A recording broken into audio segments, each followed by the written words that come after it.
Bonjour, bienvenue à la conférence de presse du ROCO. Je me présente, Daniel Saint-Jean, je suis le coordonnateur du regroupement des organismes communautaires de l'Outaouais en santé et services sociaux. Et à ma droite, vous pouvez voir M. Luc Villemer, qui est président du conseil d'administration du regroupement, ainsi que Mme Béatrice Gottschek, qui en est la vice-présidente. Je vous présente d'abord le ROCO. Le ROCO est le regroupement des organismes communautaires, évidemment, en santé et services sociaux de l'Outaouais. 120 des 166 organismes communautaires reconnus par la Régie régionale de la santé sont membres du ROCO.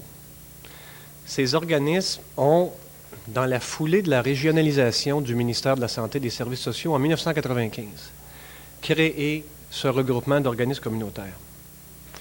Le ministère de la Santé et des Services sociaux a d'ailleurs reconnu l'importance de tels regroupements dans les régions pour faciliter la diffusion de l'information et la concertation du milieu communautaire. Les organismes membres ont quant à eux donné au ROCO sa mission, qui est de promouvoir l'action communautaire et de défendre les droits et les intérêts communs de ses membres. En ce sens-là, le ROCO a entre autres pour mandat de s'assurer que la Régie régionale de la santé et des services sociaux de l'Outaouais reconnaisse et tienne compte des valeurs des organismes communautaires dans la façon dont elle gère le programme qui les soutient, dans la façon dont elle les informe, dans la façon dont elle les concerte et entre en relation avec eux pour atteindre ses propres objectifs à elle. Le ROCO et les 166 organismes communautaires de l'Outaouais en santé et services sociaux, c'est aussi approximativement 35 000 bénéficiaires, personnes aidées, soutenues, accompagnées chaque année. C'est 200 000 bénévoles, 2 000 bénévoles, je m'excuse, mais qui donnent plus ou moins 200 000 heures gratuites de leur temps chaque année. C'est l'équivalent de 400 emplois à temps plein et 19 millions de dollars dans l'économie régionale. Ça, c'est notre petit topo économique qui fait toujours bon de donner maintenant comme lettre de créance. Mais ces 166 organismes communautaires-là, c'est surtout un accueil différent dans chaque quartier de chaque ville et village de l'Outaouais.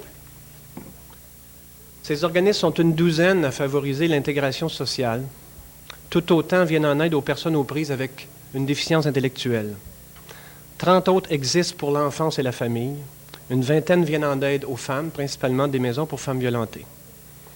20 organismes sont destinés aux jeunes, principalement des maisons de jeunes, et tout autant sont destinés aux personnes âgées.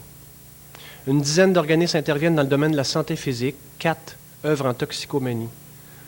Une douzaine de groupes accompagnent les personnes physiquement handicapées, sans oublier la vingtaine d'organismes en santé mentale. Je donne maintenant la parole à M. Luc Villemer, qui va vous présenter un rappel des événements jusqu'à hier et qui ont mené à la décision du ROCO. Bonjour.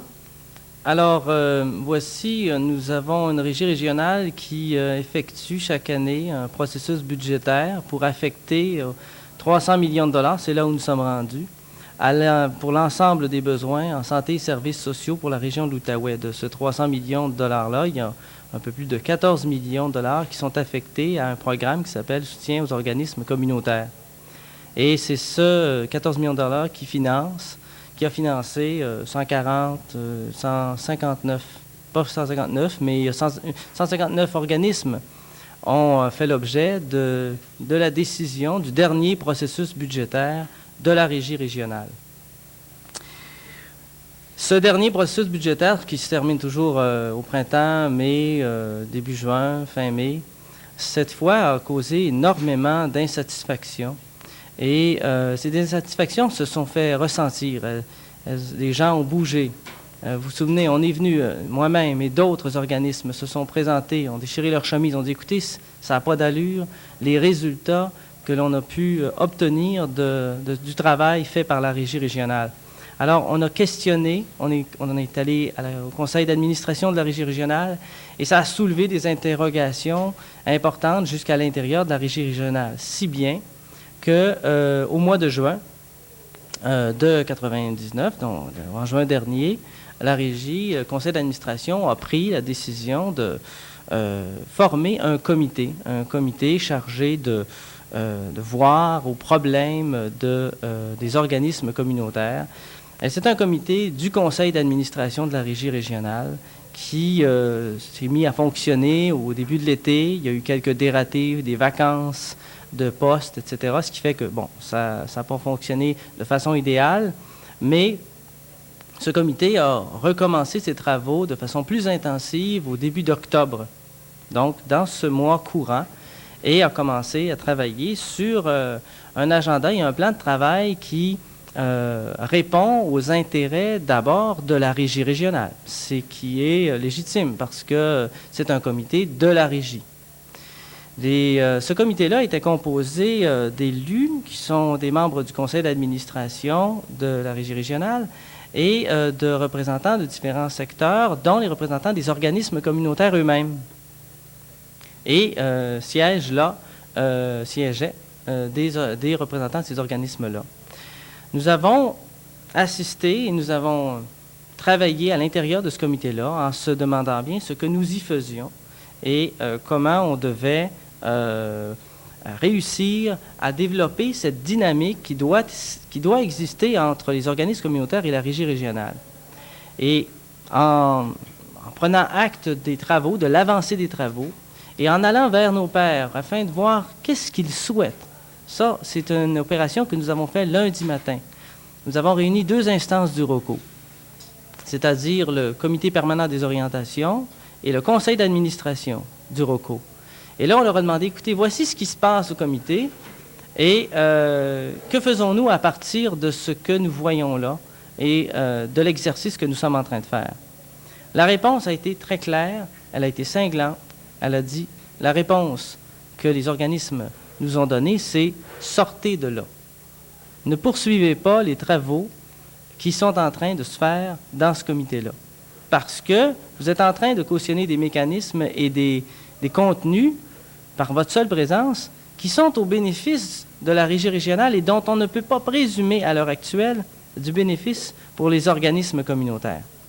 Autrement dit, il s'agit vraiment, et avant même le dénouement des travaux de ce comité-là, il s'agit quand même de mettre en question la nature même de ce comité-là et de se poser la question fondamentale. De quoi avons-nous besoin pour que la relation entre les organismes communautaires et la régie régionale puisse enfin s'établir de façon solide? Nous sommes donc présentés à ce comité-là qui siégeait lundi en fin de journée et nous avons signifié notre retrait. C'est-à-dire que le ROCO a demandé à tous les membres de ce comité qui représentent les organismes communautaires de ne plus participer aux travaux de ce comité. Devant ça, eh bien, on a pris acte et on a jugé que ça mettait fin aux travaux du comité, puisqu'il y avait carrément un problème de quorum au comité à l'égard de la décision qui était celle du regroupement des organismes communautaires de l'Outaouais. C'est ce qui s'est passé en début de cette semaine. C'est ce que l'on voulait vous dire. En 3e étape de cette conférence de presse-là, on veut quand même essayer de vous imager ces liaisons dangereuses que nous vivons entre les organismes communautaires et la régie régionale. On les a nommés comme ça, évidemment, un peu par humour, mais aussi pour exprimer qu'elles peuvent être risquées pour les organismes communautaires, car si nous poursuivons des objectifs tout à fait semblables, la régie régionale et les organismes communautaires, nos moyens respectifs pour y arriver se sont historiquement contredits.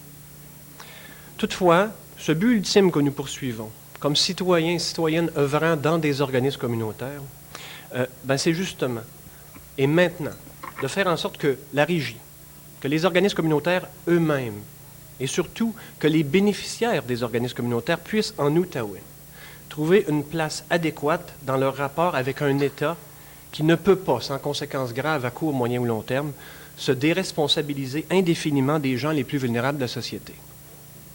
Dans cette relation régie-organisme communautaire, les difficultés rencontrées, autant par eux que par nous, relèvent selon nous de 5 principales causes. Et je vous les énumère le plus simplement possible. Cette première cause, c'est d'abord l'obligation légale, faite aux régies régionales et aux organismes communautaires, d'entrer dans une relation ambiguë. La nouvelle loi sur la santé et services sociaux, qui date déjà de quelques années, a donné cette obligation légale-là aux organismes comme à la régie. Et elle est ambiguë dans la mesure où, d'une part, cette loi reconnaît l'autonomie des organismes communautaires et, d'autre part, confie aux régies, le mandat de coordonner l'action des organismes communautaires avec celle des autres établissements d'un réseau public dont on ne fait pas partie. La deuxième cause de ce malaise, selon nous, c'est la difficulté compréhensible de toute bureaucratie gouvernementale à reconnaître et à adapter ses pratiques aux réalités de petites structures non gouvernementales. La troisième raison, ce serait la prudence des organismes eux-mêmes pour garder leur autonomie, dans un contexte où on leur demande d'absorber le choc des coupures faites dans les établissements publics de santé et de services sociaux et de le faire de plus en plus selon des pratiques, des standards et des critères qui sont ceux du gouvernement et qui ne tiennent pas compte de leur réalité. La quatrième raison tient au défi que tentent de relever les organismes communautaires dans le contexte, en acceptant d'une part l'argent de l'État pour mieux poursuivre leur mission originale et autonome, pour répondre en même temps le plus possible aux demandes croissantes de l'État, donc des régies régionales, pour être en même temps sur le terrain en discussion constante avec des vis-à-vis que sont les établissements publics qui sont mieux nantis, et ce, avec nos ressources à nous, qui sont des ressources financières et des emplois précaires et des bénévoles essoufflés. La cinquième et dernière raison qu'on y voit pour le moment, c'est les exigences croissantes des levées de fonds individuelles que font les organismes communautaires pour se garder le plus autonome de l'État possible. Ces exigences croissantes-là des levées de fonds, dans une société où la générosité du public est sollicitée par une multitude de nouvelles fondations, toutes plus charitables les unes que les autres. Nous sommes donc convaincus que ce sont ces raisons qui rendent délicates et difficiles nos relations avec la régie régionale de la santé et des services sociaux de l'Outaouais. Et si ce que je viens de dire était un peu technique et structurel, c'est important de le dire, et il est tout aussi important maintenant de comprendre comment ça peut s'articuler sur le terrain et se vivre au quotidien. Et c'est pourquoi la vice-présidente du conseil d'administration du ROCO va maintenant vous livrer cette vision-là des choses. Madame Gottschalk. Bonjour. Alors effectivement, les organismes communautaires pour lesquels ce sont surtout des femmes qui travaillent sont vraiment en situation, nous sommes très alarmés de ce qui se passe actuellement par des processus assez non démocratiques qui se passent actuellement au niveau de la régie régionale par rapport aux organismes communautaires. C'est sûr qu'après le choc des coupures que nous avons tous et toutes vécu, c'est la clientèle qui a été vraiment touchée, mais ce sont aussi les travailleurs et les travailleuses qui travaillent dans les organismes qui ont été énormément touchés. De plus en plus, on nous demande de faire de plus en plus de services à droite et à gauche, multiplier nos actions, être de plus en plus performantes. Et malheureusement, on nous demande également d'avoir des employés qui ont des grands diplômes, etc. Mais les subventions qu'on reçoit sont minimes et nous ne pouvons pas les payer beaucoup plus que le salaire minimum souvent, ou si on y arrive, on a de la chance. Alors, c'est des salaires désuets, des conditions de travail très difficiles, beaucoup d'essoufflement de nos troupes. Et souvent, nous sommes obligés de faire du bénévolat pour donner du service à notre clientèle. De moins en moins de soutien, tant par l'État, la régie, de moins en moins de soutien également par rapport à Centraide. Il y a certains organismes qui sont coupés parce que d'autres sont nés et il faut les financer, alors il faut rééquilibrer. Et de moins en moins de financement parce que les sollicitations, nous devons faire des sollicitations publiques de plus en plus. Vous tous et vous toutes, vous êtes essoufflés de vous faire demander d'acheter un billet de loto de ci, un billet de loto de ça, une danse, etc. Parce que les organismes, pour survivre, sont obligés de faire des sollicitations publiques et c'est très difficile et ça nous demande énormément d'énergie. Et l'énergie que nous passons à mettre des campagnes de financement sur pied, cette énergie-là, on ne peut pas la donner à notre clientèle. Alors, c'est une question éthique aussi.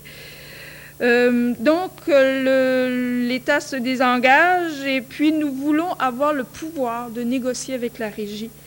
Et c'est ce que nous voulons vous passer comme message aujourd'hui. Est-ce qu'il y a un moyen de négocier pour pouvoir avoir une situation plus décente? Merci.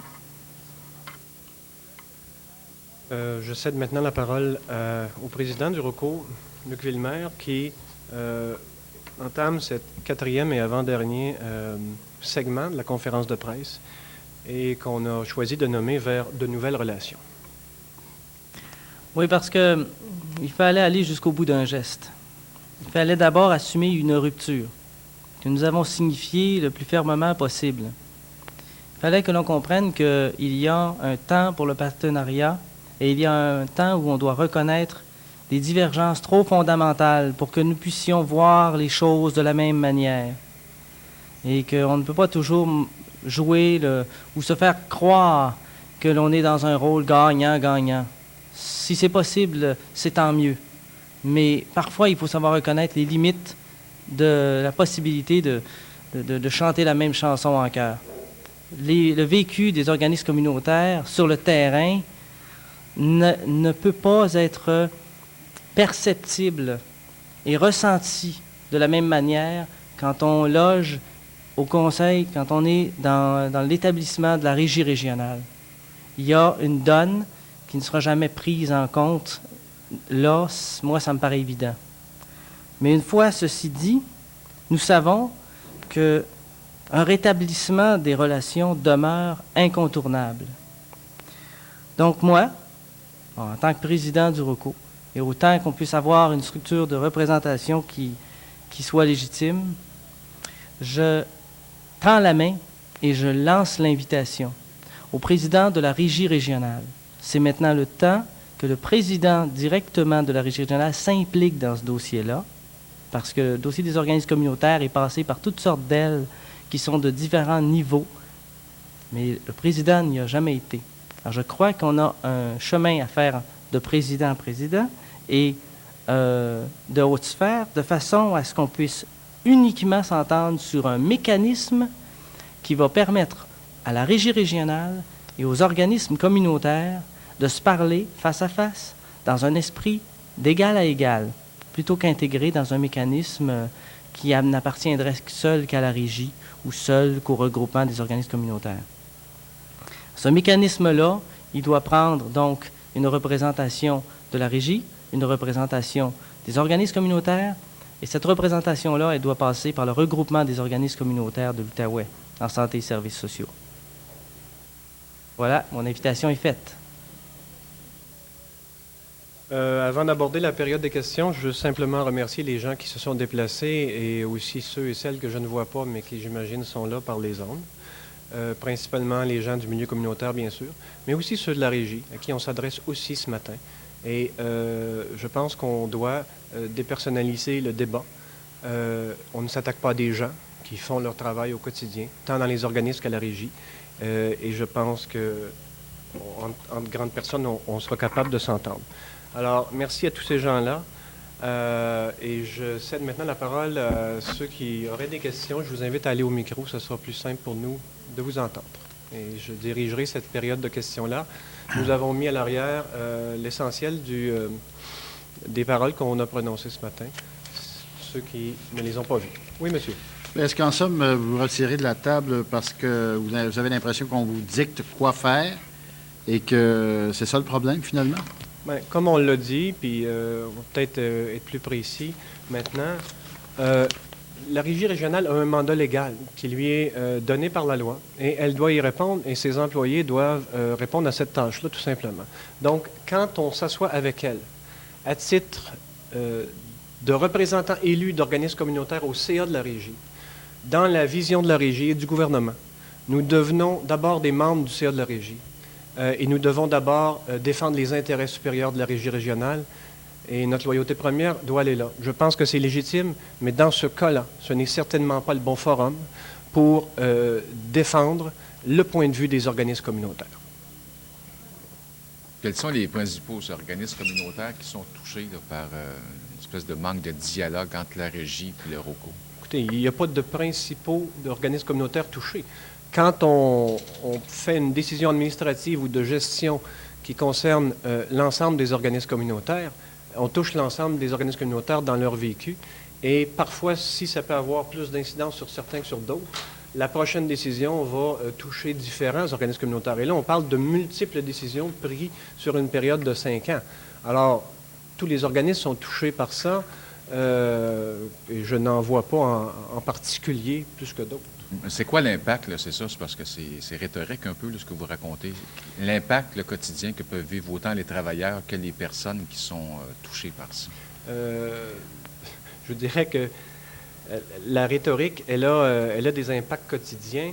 Et si ce qu'on a dit ce matin peut paraître rhétorique, et je pense que c'est en partie le message qu'on vient livrer, c'est que nous, on veut justement sortir de la rhétorique et entrer dans des considérations réelles des organismes communautaires au quotidien. Concrètement, est-ce que ce retrait signifie des pertes de subventions? Absolument pas. Absolument. Pas du tout. Il s'agissait d'un comité qui visait à cheminer, je crois, dans une perspective positive, mais en fonction des yeux de la régie régionale, pour permettre, d'abord et avant tout, d'avoir des paramètres qui pourraient faciliter un peu la mécanique interne de la régie pour le prochain processus budgétaire qui débute dès février ou mars. C'est un processus qui s'échelonne au cours du printemps. Alors, on est en train de préparer, si vous voulez, les balises pour ça. C'est de la gestion interne. Ça appartient à la régie, ça. La question fondamentale qui nous préoccupe, c'est le mode d'attribution. D'ailleurs, si la régie elle-même nous dit, écoutez, le budget global pour les organismes communautaires ne dépend pas de nous, il dépend de ce que Québec va nous donner. Bon, on n'a plus rien à faire là, parce que ce qui veut dire que si on est en statu quo, les 14 millions de dollars, il ne bougera pas. Et on n'aura que ce montant-là, encore une fois. Alors, on essaye de diviser ou trouver la meilleure manière de subdiviser quelque chose qui, au fond, est minime. Alors, s'il y a un enjeu, il est peut-être même au-dessus de la régie régionale. Il dépasse peut-être. Mais alors, ce serait excellent. Ce serait excellent de voir la régie régionale prendre acte de ça et se joindre avec les organismes communautaires pour dire, écoutez, il y a quelque chose qui doit venir de Québec et qui ne vient pas, et qui présentement fait en sorte que les organismes communautaires sont sous-financés par rapport à leurs besoins et par rapport aux services qu'ils rendent. Et ça serait bien d'avoir un forum comme celui-là. Mais ce n'est pas ça. C'était un forum de gestion interne, et puis c'est simplement de la poutine pour préparer le prochain processus budgétaire. Donc, si je comprends bien, là, ce que vous souhaitiez de la régie là, avec ce comité-là, c'était de pouvoir trouver une façon d'obtenir plus de financement. Puis la façon que ça se fait en ce moment, c'est impossible de... Oui, et de bien comprendre comment la répartition se fait. Pourquoi, par exemple, 102 organismes n'ont reçu de ce dernier processus budgétaire que 7/10 de 1 % d'indexation, puis c'est tout. Et pourquoi d'autres ont reçu 20 puis 30 % d'augmentation. On n'a pas encore eu des réponses à ces questions-là de façon très précise. Ça demeure des questions en suspens. Et sans vouloir dire qu'il faut déshabiller Paul, habiller Pierre, là.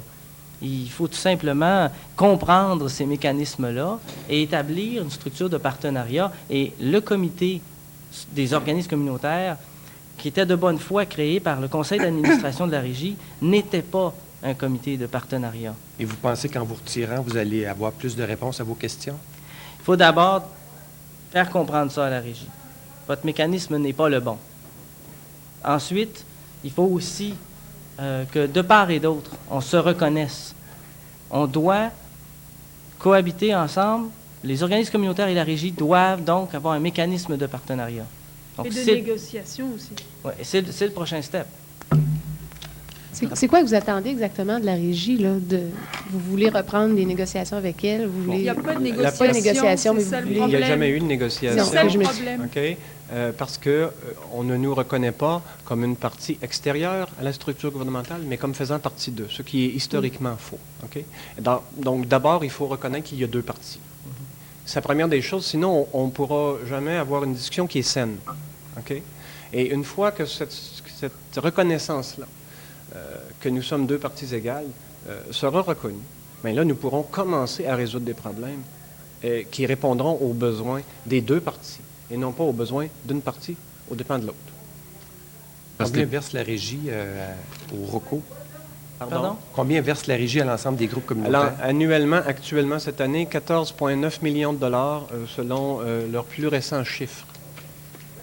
Et cela, ça représente 4,5 % du budget de la régie, qui est de 303 millions de dollars annuellement. Donc, c'est pas suffisant pour vous? Bien, écoutez, on est très conscient des limites budgétaires de la régie. Loin de nous l'idée de dire, bien, couper le CLSC ou l'hôpital pour nous en donner. On est tout à fait contre les coupures, d'ailleurs, qui ont été faites dans les CLSC et dans les hôpitaux. Comme citoyen, moi, je tiens à ce que le CLSC existe et que l'hôpital fonctionne bien si je suis malade. Alors, la solution n'est pas de ce côté-là des choses. Mais faites vos propres recherches et un petit calcul. Regardez combien il y a eu de coupures dans le domaine de la santé et des services sociaux. Alors, nous, on a 14 millions là-dedans. Combien il y a eu de coupures qui sont allées à Québec pour faire d'autres choses avec? Mais Bon, on peut avoir une longue discussion là-dessus. moi, ce qui m'intrigue dans tout ça, c'est que vous êtes assis à la table de la régie régionale. Donc, vous dites que vous l'êtes partenaire, mais vous l'êtes déjà, puisque vous en faites partie. Donc, vous faites partie des discussions et des décisions à prendre. Comme je l'ai dit au point 3, je pense, des causes tantôt, c'est une relation forcée. Ça peut être une relation choisie. La loi est tombée et on nous a dit, bien, maintenant, les organismes communautaires, on reconnaît votre autonomie, mais vous êtes des partenaires et la régie a le mandat de coordonner vos actions dans chaque région. Bon, première des choses, il ne faut pas oublier que les organismes communautaires sont des groupes issus de citoyens et de citoyennes qui se regroupent pour répondre eux-mêmes à un besoin auquel l'État ne répondait pas ou ne répondait pas à leur satisfaction. Et on prend ces groupes-là nés de la base, qui forment un tissu social qui n'est pas gouvernemental, qui est autonome, qui veut se prendre en main, et on l'intègre ou on tente de l'intégrer dans un réseau. Et on fixe pour lui les règles du jeu. Alors oui, on a 4 sièges au CA de la Régie sur 23, mais bon, on les comble parce que vaut mieux, la politique de la chaise vide, on n'y croit pas. Mais en même temps, une fois rendu là, on nous dit, bien là, vous êtes ici pour représenter la Régie. Oui. Il faut avoir participé à un conseil d'administration d'une instance publique, une administration publique comme celle-là, pour vraiment se faire dire et répéter, vous devez réfléchir maintenant en fonction de l'intérêt supérieur de l'organisme où vous siégez. Donc, vous devez maintenant penser régie régionale. Donc, même si ce qui vous a fait amener à prendre un siège là, vient d'une représentation des organismes communautaires. Maintenant, vous ne devez plus penser aux organismes communautaires, vous devez penser en fonction des intérêts supérieurs de la régie régionale. Donc, ce matin, là, ce que vous nous dites, c'est que vous retirez du comité, mais vous gardez votre siège à la régie régionale. Absolument. Ces sièges-là, malgré nous, c'est une question légale, vont exister. On peut s'en retirer, elles vont être vides, mais elles vont être nommées communautaires. OK? C'est dans la loi, là. Mais ces deux discours, là, vous allez protéger les intérêts de la régie régionale, puis d'un autre côté, vous condamnez le fait que vous n'avez pas droit de regard. Alors, Le mécanisme de la loi ne fonctionne pas pour une bonne dynamique entre les organismes communautaires et la régie régionale. Il faut un autre mécanisme que celui-là. Et je pense pas qu'il y a contradiction entre être présent puis voir à l'ensemble des intérêts d'une régie régionale. Non, je ne pense pas. Autant, effectivement, j'y siège comme administrateur, et je suis capable de me positionner sur les problématiques qui sont celles du milieu hospitalier, des soins palliatifs, des soins d'urgence. Autant lorsqu'il s'agit de parler des intérêts des organismes communautaires, je vois très bien que là, je n'ai pas le forum pour ça. Que là, même un comité issu du conseil d'administration n'est pas un forum pour ça. Ce serait quoi la solution pour vous? Un mécanisme régie-ROCO. Ça veut dire quoi, là? Ce qui veut dire un lien qui n'est pas... la régie rencontre une partie qui lui est externe, qui est les organismes communautaires incarnés dans son regroupement et discute de la relation qu'ils doivent avoir. Puis ça, c'est unanime, là, tant du côté de la régie que des organismes communautaires. On ne peut pas ne pas avoir une relation avec la régie régionale. C'est très clair. Elle existe, elle existera. Est-ce qu'à travers la province, actuellement, ça fonctionne sur le même principe qu'on a en Outaouais? Absolument. Les problèmes sont semblables partout. Ils sont les mêmes partout. Et nous, évidemment, on fait aussi partie d'une coalition de l'ensemble des regroupements régionaux. Et ce qu'on entend à chaque fois qu'on se rencontre, ce sont les mêmes problèmes vécus partout. À d'autres endroits, il y a eu des ententes et des politiques de reconnaissance qui sont intervenues entre les organismes communautaires et les régies régionales. Dans d'autres, il n'y en a pas du tout. Ici, on a un cadre de gestion, mais c'est très, évidemment, c'est la gestion. Nous, on veut un cadre de reconnaissance de ce que nous sommes d'abord, et une fois qu'on aura reconnu ce que nous sommes, on pourra discuter d'égal à égal. Mais vous semblez dire qu'il y a une réalité au niveau de la table de la régie régionale que vous n'acceptez pas. Il y a une réalité qui est là? Non, on ne peut pas changer la réalité légale, là, OK? Il y a une réalité légale qui est dans la loi de la santé et des services sociaux. Les régies régionales existent là-dedans. Ils ont des conseils d'administration et là-dessus, il y a 4 sièges qui sont échus aux communautaires. On ne changera pas ça, là. À moins de se battre pour changer la loi, vous savez ce que ça peut exiger d'énergie, on verra. Mais c'est comme, pour parler maintenant, là, c'est pas ça la solution. Est-ce que ça va vous donner plus d'argent, le fait que vous êtes égal à égal? Écoutez, la régie n'a pas beaucoup de contrôle sur l'argent qu'elle reçoit de la ministre. C'est une imposition de la ministre. Et l'argent n'est pas le seul problème ici. La relation quotidienne et ce que ça exige de nous dans le quotidien, organisme par organisme, c'est absolument inacceptable. Certains sont capables de suivre le rythme, mais la grande majorité en sont incapables. Et c'est leurs bénéficiaires qui payent au bout. Ça représente quoi, là, pour que les gens comprennent là, le concret? Là, ça représente quoi là, pour un organisme? Donnez-nous un exemple. Un seul exemple. La concertation. Vous avez entendu ce mot-là cet été depuis quelques années. Tout le monde doit s'asseoir aux mêmes tables, tout le monde doit être d'accord, tout le monde est beau, tout le monde est gentil. Le mandat de la régie leur exige qu'il y ait une concertation par territoire de CLSC sur les priorités de chaque territoire de CLSC en termes de santé et de services sociaux. Alors, systématiquement, les organismes communautaires sont invités à s'asseoir avec les hôpitaux, les CLSC, les CHSLD, bon, tous ces grands noms-là qu'on dénonçait il n'y a pas longtemps, qui veulent dire des hôpitaux, et des établissements publics de santé, pour choisir c'est quoi les priorités. Il n'y a rien de mal à ça. Sauf que quand l'organisme communautaire envoie un de ses 3 employés ou une de ses 3 employés à cette réunion-là, une demi-journée à chaque semaine, c'est 1/3 du personnel qui quitte. Alors qu'au CLSC, c'est 1/200e, à l'hôpital, c'est 1/500e, et nous, on doit systématiquement soutenir ce rythme-là. Ce n'est qu'un exemple parmi 1000. Comment pouvons-nous suivre le rythme? Comment pouvons-nous nous justifier face à trop de réunions? Je ne dis pas qu'il y a trop de réunions. Je dis que nous, on n'a pas les structures pour suivre le rythme d'établissements financés par l'État avec compte de dépenses, avec personnel suffisant, etc. Ce n'est qu'un exemple parmi d'autres. Je vais vous donner un autre chiffre. Et vous êtes tenu d'y aller à cette réunion-là? Et de plus en plus, et même qu'on tend à nous dire de plus en plus, avant c'était vous devriez y aller, c'est une bonne idée d'y aller. Maintenant, c'est en train de devenir vous devez y aller si vous voulez avoir des subventions. Alors nous, on leur dit, vous allez nous donner le compte de dépenses qui va avec. Et vous allez remplacer la personne qui s'en va à réunion. Il n'y en a pas question. Alors, nous, on dit, bon, il ne va plus. Mais là, on risque d'être pénalisé. Alors, bon, vous voyez la dynamique, ce n'est qu'un exemple parmi 1000. La concertation obligatoire, mais au détriment des organismes communautaires, qui en faisaient de la concertation avant même l'existence des régies régionales avec le CLSC et l'hôpital. Mais ça se faisait sur une base volontaire, au besoin. Et là, c'est une obligation systémique.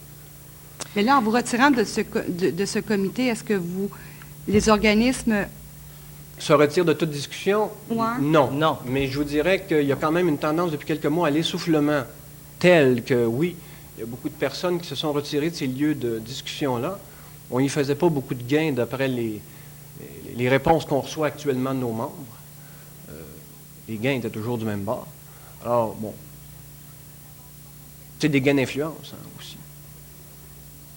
Quand on n'est pas reconnu pour ce qu'on est, nos gains d'influence sont minimes.